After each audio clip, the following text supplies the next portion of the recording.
watched Sammy's reverse Q&A video the other day, and I thought I'd make a video response to that. Well, they're not like the old video responses of my day, you know. Anyway, yeah, no, I really liked that video. I thought it was interesting and some deep, interesting questions, so I thought I'd come out of my YouTube hiatus to answer them. In this moment, what are you most excited for? I kind of have two answers to this. I've got like a short-term answer and a long-term answer. The short-term answer is this weekend I'm going to see my old uni housemates, who I haven't seen for a while. We're going down to one of my housemates, Tara's house. She lives in Bournemouth. She has her own house now with her husband. We're going to spend the weekend in Bournemouth, enjoying the beach, barbecue, pub drinking, that sort of shit. Yeah, it's going to be really exciting. I'm looking forward to it because I haven't seen it in a while, and it reminds me of my younger days. It was like 3 years ago. Not that old. I feel old, but I'm not.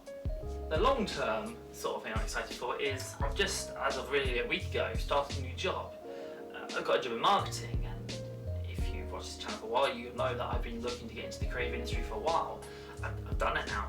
So I've taken a sort of detour. I went from studying graphic design at university for a quick sort of 2-year detour in retail to kind of jump back into a marketing role for a company. I just moved departments in the company I work for, so I'm now in the creative industry. I'm on that path I wanted to be, and I'm really excited to see where that leads me. It's me back on track. And where I wanted to be, I grew up, I was very young, I wanted to be part of the creative industry. I'm now part of that. I've just literally started, and I'm really excited to see where that leads me now in life. Knowing that I'm on the correct track, and I can only keep progressing in theory. As long as things go well, I can only keep progressing on this path. So, excited to see where that leads me. What do you risk regretting about your current lifestyle in 5 years' time? I think for me, the thing I risk the most in the way I'm sort of currently living is not creating enough memories. I don't explore enough new places, I don't meet enough new people. My lifestyle is very stagnant. I spend a lot of time here at home doing things. I don't get out enough, and I think in 5 years' time, I might look back on this time and just say, I don't remember anything. I didn't do anything exciting. There's nothing there worth remembering. I think that's my risk and my fear, and I always say this, but it's something I hope to change shortly. Don't hold me to that though. If you had to raise a child with one person in your life who you are not romantically engaged with, who would it be and why? Now, also I thought about these questions before I started to record me talking about them, and I thought long and hard about this one. It was probably one of the hardest questions I think it was in this, and honestly couldn't think of anyone I know who I would trust to raise a child with, who I also wouldn't want to think it would be too much of a burden. I mean, obviously I could have gone parents, that sort of thing, but I feel that's a burden, kind of doesn't really count. They've done it before, I wouldn't really want to raise them with them, but outside of them, I couldn't think of someone I was either close enough to or trusted enough to raise a child with, which probably says something about me and the relationships I have with people. If I was to say home, what's the first image that comes to mind? I think of this flat, and in particular this room, my bedroom. I mean, I've been here for about just over a year now, and I haven't decorated nearly as much as I probably would have liked to have done, but it definitely feels like it's my own. I've made this my own space. I've lived here for a year now. It doesn't feel like I'm living under a parent's roof anymore. This is my place, my home. And yeah, I feel like I've sort of earned and deserved it, and it's getting to a point where this is what I think of when I think of home. I think of my home, where I go to sleep at night, a place I've afforded to get to in life. And that makes me really happy. Happy that I have a place to call my own. What doesn't scare you that should? I don't plan ahead. I have no plans of what's going on in the future. I don't look forward.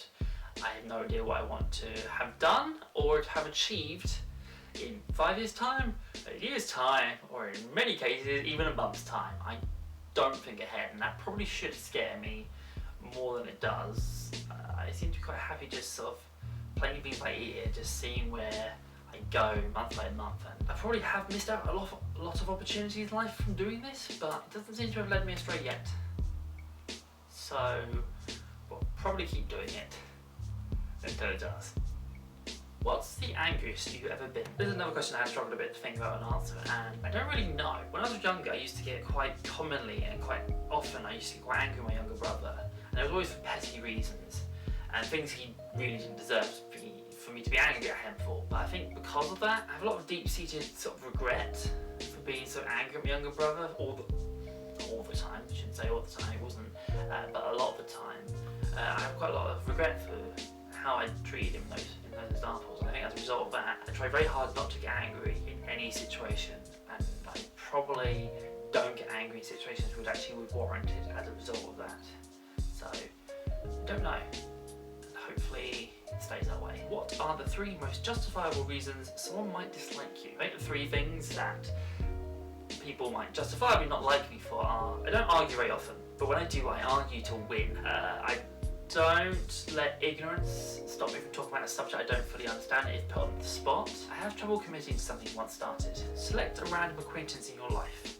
What's the biggest favour that person could do for you? We could spend more time together. I really feel like if we did, we would become really quite close friends. In contrast, what's the biggest favour you could do for that person? I could put more conscious effort to promote their work and, you know, help them grow their audience in like a social media space and like a business sense. What compliment has meant the most to you?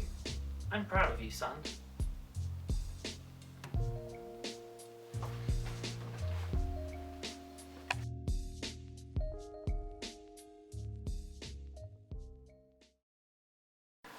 This is the bin of test focus.